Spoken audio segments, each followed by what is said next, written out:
Dès que tu estimes qu'il est devenu sourd à tes prières, au travers de ces événements-là, a déjà prévu quelque chose pour toi. Tu sais, nous pouvons être là. On organise une réunion le 30 juin. Nous tous nous savons que le 30 juin c'est l'anniversaire de notre indépendance. Au niveau du pays ça peut être ça. Mais pour Dieu, cet anniversaire là, avec toutes les festivités qui peuvent être associées, peut être organisé spécialement pour toi. Amen. Amen. Alors qu'est-ce qui s'est passé? Le roi a organisé sa fête pendant 180 jours. 6 mois. C'était effectivement une très grande fête. Le 3e anniversaire de son accession au trône. À un certain moment, comme il avait bu, il était très réjoui par le vin. Il était très content de ses richesses. Et il était aussi très content de la femme qu'il avait épousée. L'impératrice Vasti. Alors il était entouré de ses ministres. Dans son ivresse, il a demandé qu'on fasse venir sa femme pour montrer à tout le monde comment elle était belle.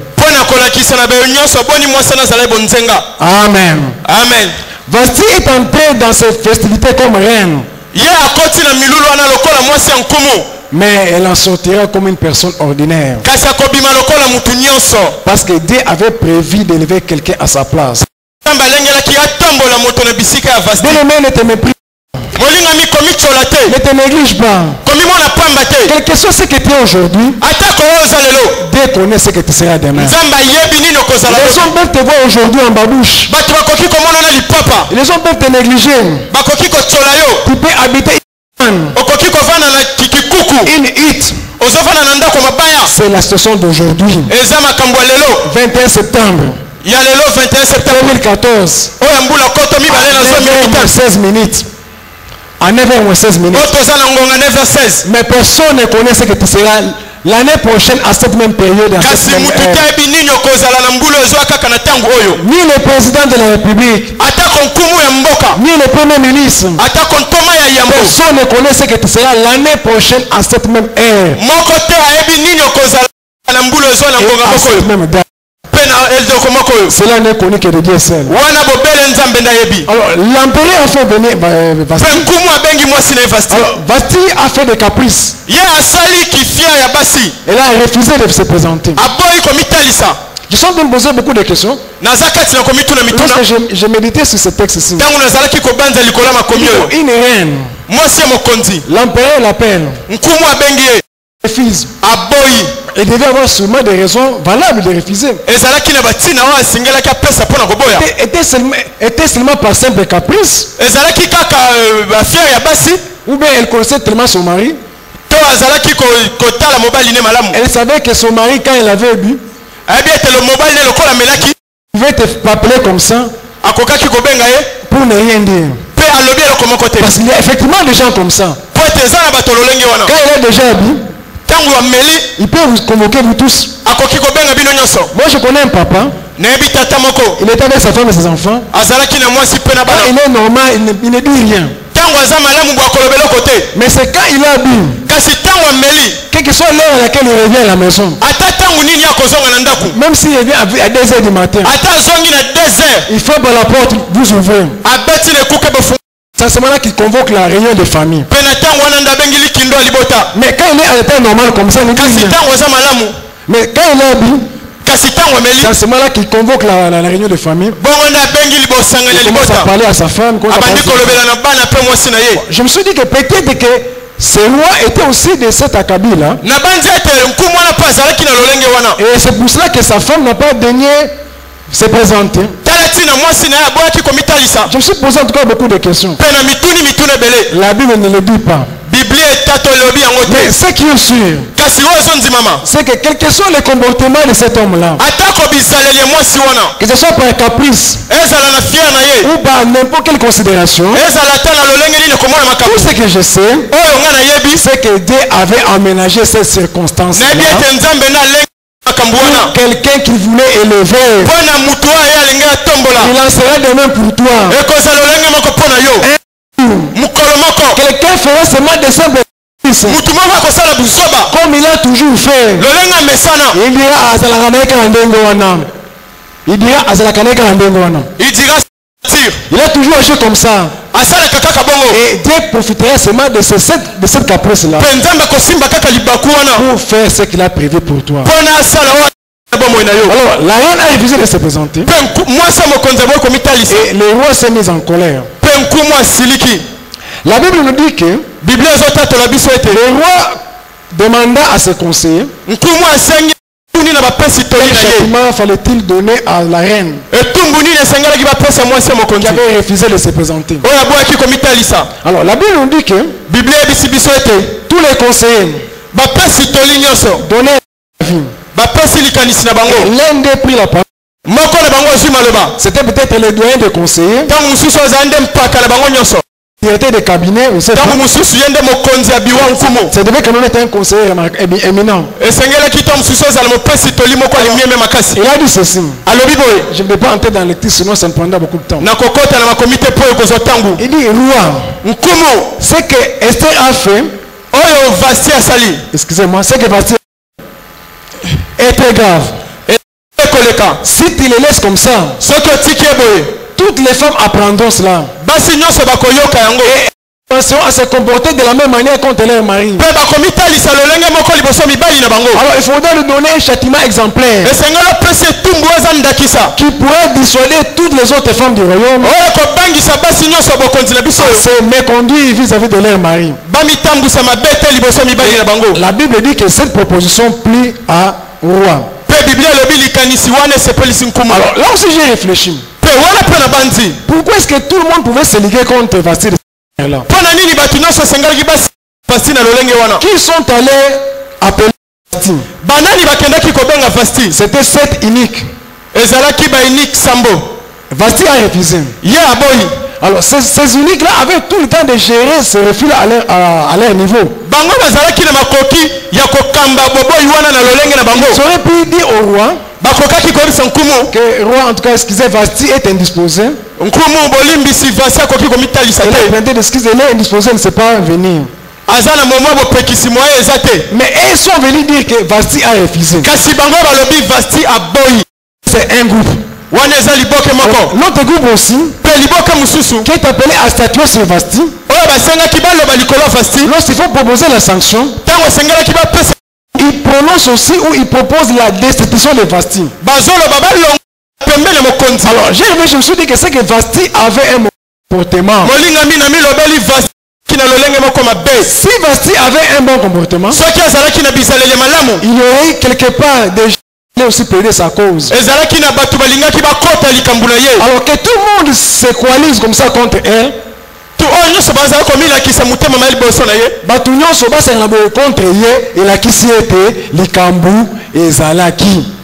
Amen. Amen. Alors je me suis dit que c'est que probablement Vasti était sorte discourtoise envers les gens de la cour. Elle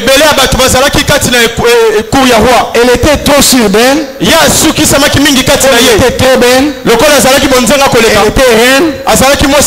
Elle pensait que rien ne pouvait la déstabiliser. Bien aimé, lorsque Dieu passait d'autorité, nous devons savoir que c'est lui qui nous a mis en cette position. Il y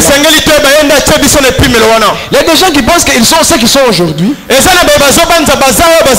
à cause de leur diplôme, de leur intelligence, de ce qu'ils sont. Non, tout ce que nous sommes, hein, c'est la grâce de Dieu. Dieu est belle. D'ailleurs, il n'a fourni aucun effort pour être belle. Qui, quand il était dans le ventre de sa mère, avait dit que non, maman, j'aimerais être très belle ou très beau. Et ceux qui sont nés beaux, et ceux qui sont nés vilains, personne n'a fourni l'effort de paraître comme ça. N'être beau ou belle, c'est la grâce de Dieu. N'être intelligent, c'est la grâce de Dieu. On ne fournit aucun effort. On ne fait pas aucune démarche pour devenir intelligent. Même si tu es docteur, Ce n'est pas parce que tu es intelligent.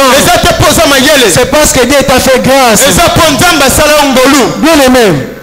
Parmi tous les chèques que nous voyons dans la rue ici, il y a des chèques aussi. Si ils avaient la chance d'étudier, ils seraient aujourd'hui aussi des professeurs d'université.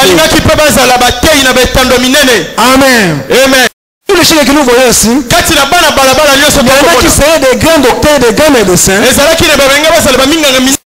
avaient la chance d'être scolarisés. Ils ont peut-être été défavorisés. Il y en a peut-être qui sont plus intelligents que toi. Dieu n'a pas permis qu'ils soient dans la position où toi tu te trouves.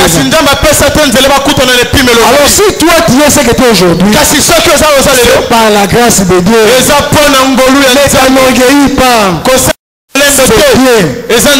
Alors Vasti avait perdu de vue cela. Et que comme elle était belle, elle pouvait tout se permettre. Elle pouvait peut-être insulter les collaborateurs de son groupe. Elle pouvait les mépriser ou les traiter comme elle voulait. Amen. Amen. Je pense que c'est ce qui a fait que lorsqu'elle a été prise lorsqu'elle a été en difficulté, personne n'a pu plaider sa cause. Lorsque Dieu veut déchoir un méchant pour élever son enfant, il exploite toujours les faiblesses ou les défauts de ces méchants-là. Il va les faire écouler par ses propres faiblesses. Vasti méprisait peut-être ses serviteurs. Et comme ça que comme elle était très belle, ses serviteurs ne pouvaient rien faire pour lui. Bien aimé, je vais te dire que personne ne te méprise. Même si tu es domestique aujourd'hui, c'est ta situation d'aujourd'hui. Personne n'a dit que jusqu'à ta mort tu seras toujours domestique. Si tu es balayé la situation d'aujourd'hui, et d'ailleurs c'est la situation de cet avant-midi, personne ne connaît ce que tu seras aujourd'hui à 20h. C'est un chronique de Dieu seul. Alors que personne ne t'intimide, personne ne te méprise, et que toi-même tu ne te méprises pas. Dieu connaît, il a prévu pour toi en son temps. Ce qu'il fait est toujours parfait. Dieu écrit tout droit, mais à ligne courbe. Il écrit tout droit, mais à ligne courbe. Il commence ici, il vient aller comme ça, mais il ne va pas directement comme ça. Il commence ici, il monte, il descend, il fait des sinuosités, mais tout en montant et descendant, il avance vers l'accomplissement de son plan. Quelle est la difficulté que tu as? Même si tu n'as pas mangé aujourd'hui, même si tu n'as pas payé mes rêves aujourd'hui, Dieu avance. Dieu avance vers l'accomplissement. Tu peux aujourd'hui. Dieu sait pourquoi il a prévu ça. Lorsque Vasti était encensé comme reine, Esther était là. Est-ce que Esther est née le jour où Vasti a été déchu? Je pose la question. Est-ce que Esther est née le jour où on a destitué Vasti? Est-ce que c'est le jour où on a destitué Vasti que Esther est devenue belle? Non, Esther était toujours là. Quand Vasti était au trône, quand on voulait présenter la beauté de Vasti, Esther était là. Avec toute sa beauté et toutes ses vertus. Mais en ce moment-là, c'était le temps de Vasti. Le temps d'Esther allait aussi arriver. Ton temps vient. Ton tour viendra. Même si tu es dirigé par un chef qui n'est pas intelligent. Même si tu es dirigé par un chef qui n'a pas étudié comme toi. C'est Dieu qui permet cela. C'est Dieu qui permet cela. Même si c'est le chef là qui n'a pas ton niveau te méprise. Ne dis pas. Les gens comme ça. Pas mon niveau mais c'est Dieu qui a prévu cela. Pour toi, tu penses que le moment est déjà arrivé de diriger. Mais Dieu envoie les postes de ton chef là. La compétence ne suffit pas. Il y a beaucoup d'autres facteurs qui te manquent. Et c'est pour cela qu'il fait retarder les choses. Toi tu ne regardes qu'à ta compétence. C'est pourquoi tu te plains. Toi tu ne regardes que ce que tu regardes là.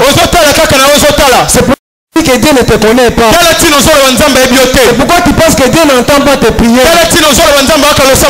Toutes tes prières monte vers Dieu. J'aimerais rassurer quelqu'un ce matin. Si tu marches dans la crainte de Dieu, si tu ne te reproches de rien, sois-en sûr, sois-en certifié que Dieu écoute tes prières. D'ailleurs, il peut en être autrement. Car il est écrit, tous les hommes viendront vers toi. Toi qui écoutes les prières. Il n'y a aucune raison pour que Dieu n'écoute pas tes prières. Dieu est en train de préparer les moments. Dieu prépare les meilleurs moments. Mais celui qui est là être là. Ne l'envie pas. Un enfant de Dieu ne comprend jamais pour destituer quelqu'un. Amen. Un enfant de Dieu ne fait pas de complot contre quelqu'un, contre les gens. Mais il se laisse guider par Dieu. Lorsque le temps fixé par Dieu arrive, c'est lui-même qui combattra pour toi. C'est lui-même qui amènera le secours. Fournira aucun effort. Mais le chemin sera tout tracé devant toi. Voici est parti. On a recruté des jeunes filles. Parmi lesquelles le roi devait choisir une qui serait la reine. Mais si nous lisons la Bible, vous allez voir que beaucoup de temps s'est écoulé encore. Il s'est passé encore 4 ans. Entre le moment où Vasti a été destitué et le moment où Esther est devenue reine. Vasti est parti. On a recruté des jeunes filles. Parmi le roi devait choisir sa femme.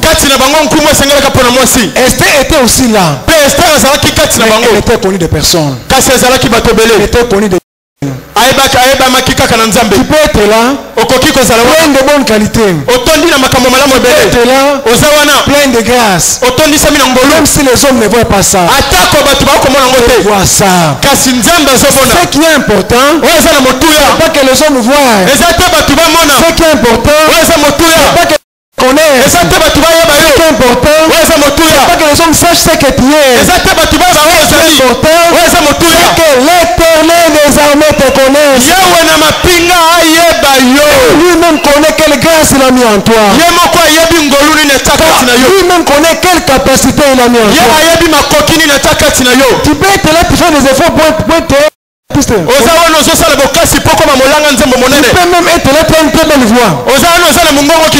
Excusez-moi, tu peux avoir une belle voix. Peut-être ceux qui chantent ici. Excusez-moi. Tu fournis des efforts pour chanter ici. Et tu fais un effort pour qu'on te découvre. Dieu sait quand est-ce que tu feras découvrir. Tu peux fournir beaucoup d'efforts. Mais tant que le moment de Dieu n'est pas encore arrivé, faire tout ce que tu veux. Le pasteur ne te découvrira pas. Personne ne te découvrira. L'important, c'est que Dieu te connaisse. Dieu savait que Esther était là. Elles étaient nombreuses. Plusieurs candidates prétendant à la dignité de reine. Et personne ne savait qui serait choisi. Esther elle-même ne savait pas. Mais Dieu savait. Il connaissait les jours. Donc aussi il y a un jour pour toi. Alors vous voyez comment Dieu a conduit les choses. Esther qui était née comme une fille ordinaire permet que Vasti puisse commettre une erreur. C'est une circonstance que Esther ne pouvait pas créer. Mais que Dieu est celle qui pouvait permettre cette circonstance-là. Lorsque Vasti a commis l'erreur, son mari pouvait lui pardonner. Mais Dieu fait en sorte que son mari ne lui pardonne pas. Et Esther Amen.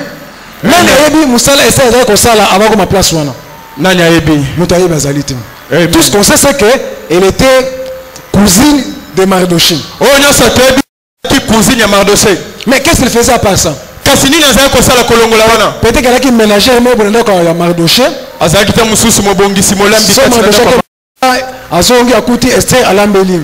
C'est tout ce qu'on connaissait. CV Esther Zalaki Karandengwana vite. Mais Nzamba yebaki. Atoza na seva makasite. Nzambe ayebi. Amen. Mukolo Nzambe akozala besoin ko sala bosa pona yo hein. CV ou pas CV okotombo ama. Diplôme ou pas diplôme akosala bosa pona yo. Akotuna pe conseil à mutute. Akodeside yo moko. Parce que Nzamba a besoin de conseiller. Dieu est son propre conseiller. Il a besoin de argumenter en faveur de Dieu. Mais il Amen. Alors, ceux qui sont devenus Jésus-Christ, ils ont une antichambre, il y a l'ipamboli en Zambé. Si tu as cru au Seigneur Jésus, et tu marches dans la crainte de son nom, quel que soit ce que tu as dit aujourd'hui, sache que tu es dans l'antichambre de la bénédiction. Que tu sois en difficulté, que tu vis dans la souffrance, quel que soit ce que tu peux en dire, sache que tu es dans l'antichambre de l'élévation. Dieu lui-même fera ce qu'il a prévu pour nous. Lorsque le temps est arrivé, nous pouvons lire Esther chapitre 2. Esther verset 15. Quand le tour d'Esther, fille d'Abishaïl, l'oncle de Mardoché, qu'il avait adopté comme sa fille, d'aller chez l'empereur, elle ne demanda rien d'autre que ce qui avait été indiqué par Égim. Ici, nous mettons c'est quelque chose. La Bible dit quand le tour d'Esther arriva, signifie que après ce jour-là, ce n'était pas son jour. Comme nous l'avions dit, dans le calendrier de Dieu, il y a un jour qui est prévu pour ta vie. Chacun de nous a un jour que Dieu a prévu pour sa visitation. Lorsque nous lisons l'Acte des Apôtres, je crois que nous voyons l'histoire de Corneille. Il faisait beaucoup de monde. Corneille faisait beaucoup de monde. Mais rien ne s'est passé. Mais un jour, Dieu lui envoyait son ange. Nous sommes toujours dans Esther chapitre 2. À partir du verset 19. Il y a un second ramassage de jeunes. De jeunes filles. Avec un poste impérial. Esther avait tenu secrète son origine familiale et sa nationalité. Esther avait tenu secrète son origine familiale et sa nationalité. Alors, verset 21. À cette époque, alors que Mardoché exerçait donc des fonctions au palais impérial, des eunuques de l'empereur furent exaspérés par l'empereur Xerxès. Qui comportement empereur Xerxès et cherchaient à l'assassiner. Mardoché en eut connaissance et il en avertit l'impératrice Esther, qui mit l'impératrice au courant de la part de Mardoché. Après l'enquête, l'information s'avéra exacte. Les deux coupables furent pendus à une potence et l'affaire fut consignée dans le livre des annales en présence de l'empereur. On nous dit que Esther est entrée dans le palais des rois comme reine. Et Mardoché a continué à exercer ses fonctions dans la cour royale. La Bible ne dit pas quelle est la fonction exacte que Mardoché exerçait dans la cour royale. Mais on dit seulement qu'il était fonctionnaire. Vous savez, on peut être dans la sans être élevé. Même aujourd'hui, si nous allons à la présidence de la République, nous trouverons des secrétaires, nous trouvons beaucoup de gens qui sont dans la cour du président, mais qui ne sont pas élevés en dignité. Amen. Alors, qu'est-ce qui se passe? Des gardes. On dit le complot contre l'empereur. Ils ont voulu tuer l'empereur. Et Mardoché a été mis au parfum de ce complot. Alors, il a été mis au parfum de ce complot. Il en a informé Esther, qui à son tour a informé. Et après enquête, on s'est rendu compte que le complot, la conspiration que Mardoché avait dénoncée était vraie. On a pendu ces deux personnes.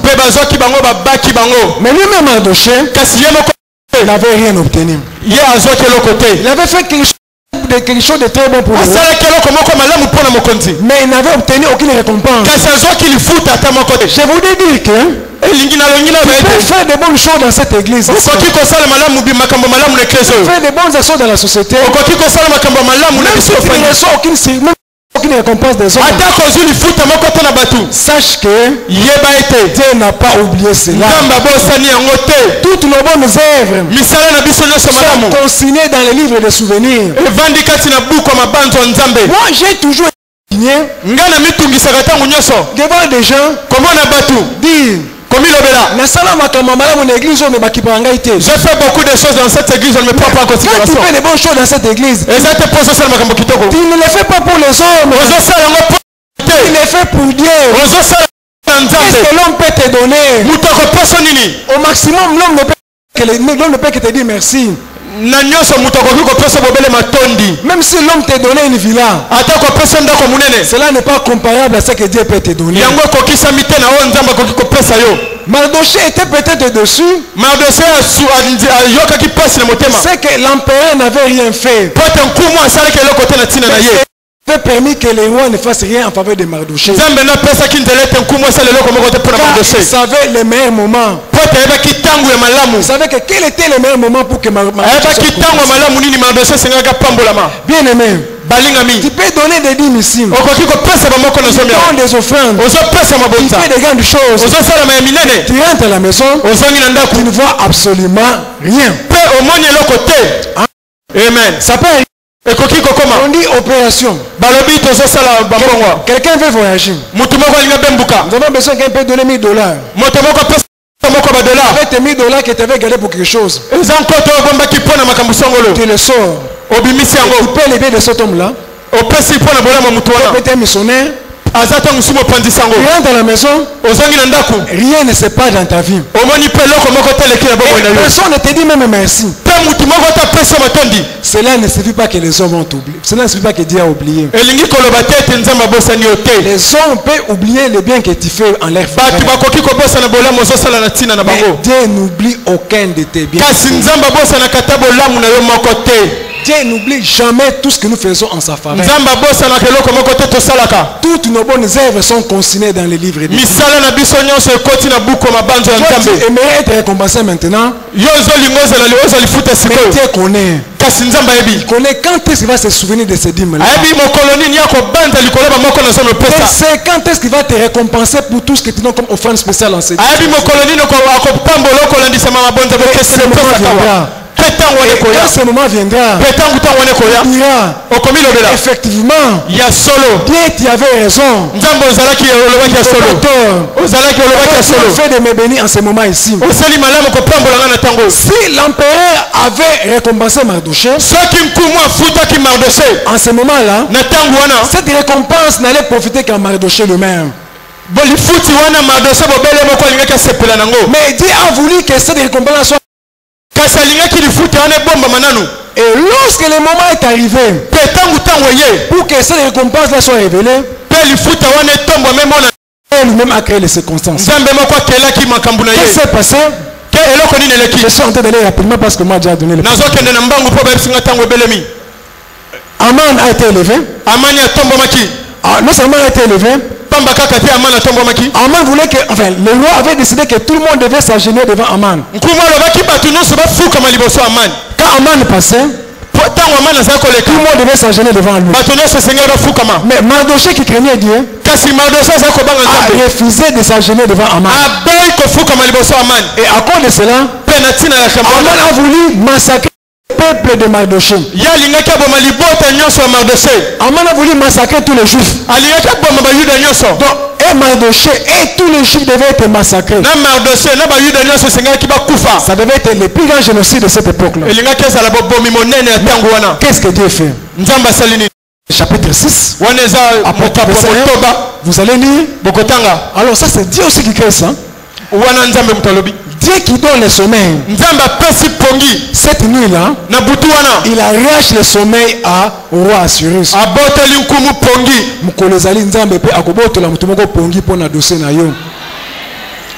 Amen. Amen. Nzambe akobotola pongi même ata na président de la république pour na dossier na yo. Amen.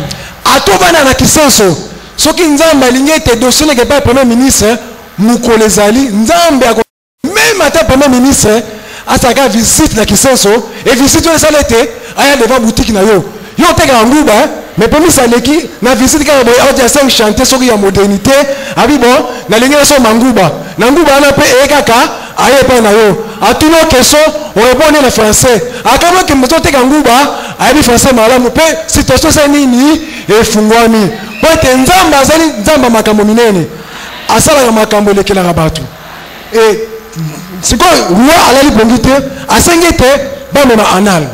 Alors nakata anal c'est quand même un grand livre. Les annales c'est un grand livre qui contenait toute l'histoire du royaume. Et dans cette annale là il était écrit les histoires depuis que cet empire là existait. Mais qu'est-ce que Dieu fait? Dieu fait en sorte que le roi Assyrus ne tombe que sur la page on parlait de bienfaits que Dieu est et le maître de temps de circonstances. Les gens peuvent mettre des barrières.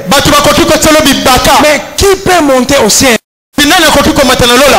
Mettre des barrières auprès de Dieu. Dieu ne s'occupe pas de toi. Est-ce que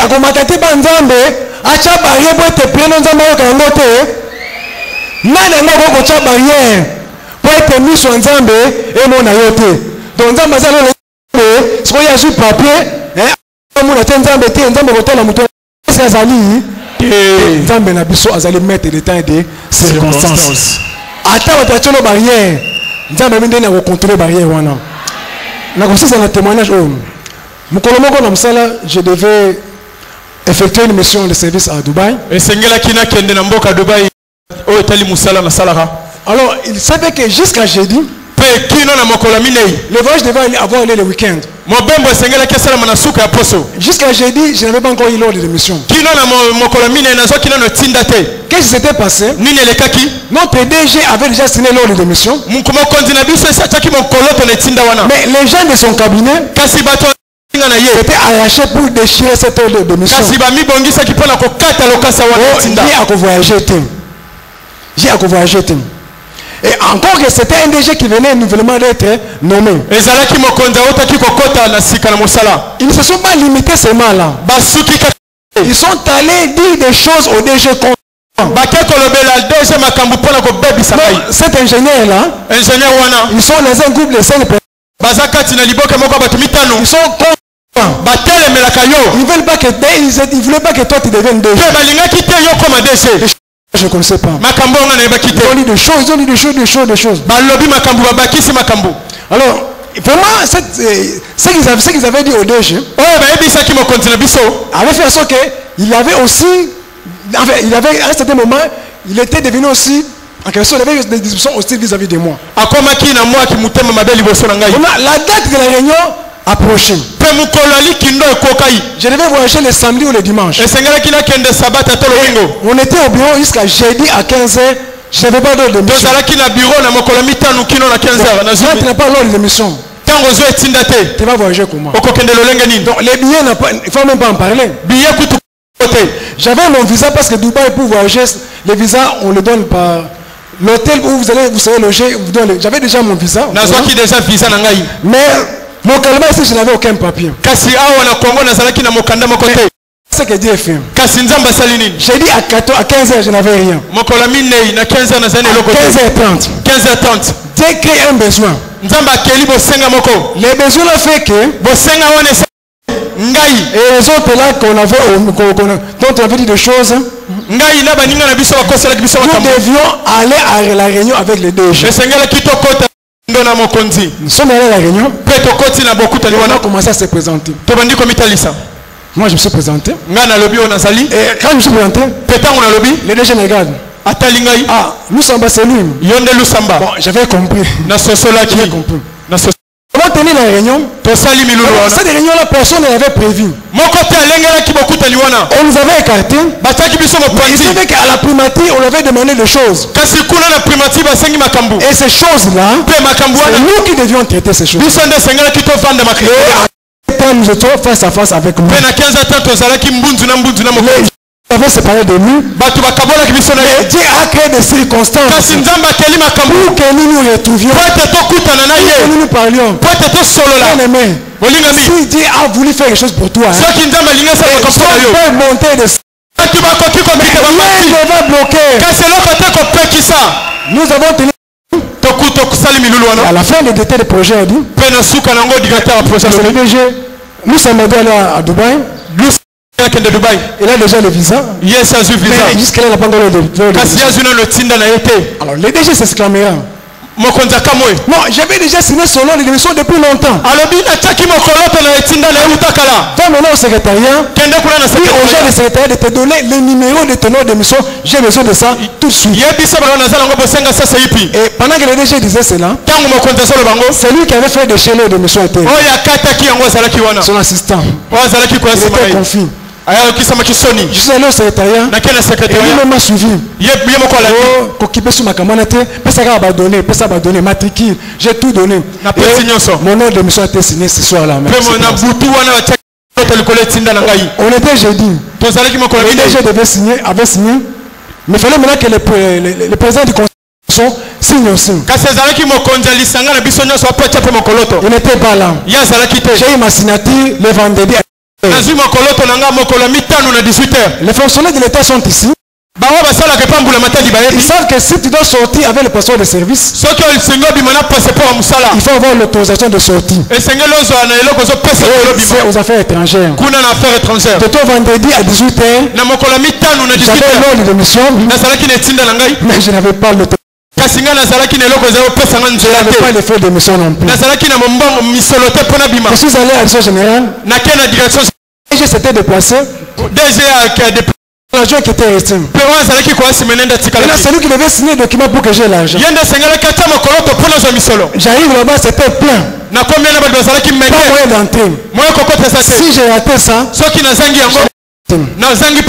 ce que Dieu avait fait. Dieu a provoqué encore une situation. Le DG est sorti. Et en sortant, il m'a trouvé dans le couloir.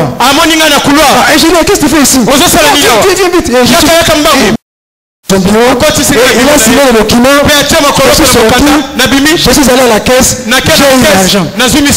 Et restait maintenant l'autorisation de sortie. Ça c'était le vendredi. Dans l'entretemps, comme je suis pasteur, parce que je ne savais pas si j'allais voyager ou ne pas voyager. On se rendait pas. Parce que moi je suis pas les gens qui ils venaient là et disent des choses quand je n'ai pas voulu en parler au pasteur. Samedi, notre agent de protocole est allé aux affaires étrangères pour retirer l'autorisation de sortie. Pour établir l'autorisation de sortie. Il arrive là. Il trouve que le directeur qui signe ce document n'était pas venu. L'agent, il avait une idée comme ça du ministère, il s'était rendu à ce idée là. Donc logiquement, alors qu'est-ce que Dieu fait encore? Il y avait un ministre qui devait voyager la même soirée. Lui aussi avait besoin de ce document là. Les gens de sous-secrétaire sont venus. Ils ont trouvé notre agent du protocole. Le directeur n'est pas là. Il est à tel endroit. Notre agent du protocole, le secrétaire venu au ministère, tous ont suivi le directeur. Et il a signé le document là. Après-midi, j'étais au campus, je suis rentré. Notre agent du protocole me téléphonait et pour me dire que le billet, l'autorisation de sortie, voyager. C'est alors que j'ai appelé le pasteur pour lui dire que demain. Je me souviens de sa réponse, me dire mais tu voyages, c'est seulement maintenant que tu me dis. Papa.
J'aimerais dire à une personne n'aie pas peur, même quand tout sombre devant toi.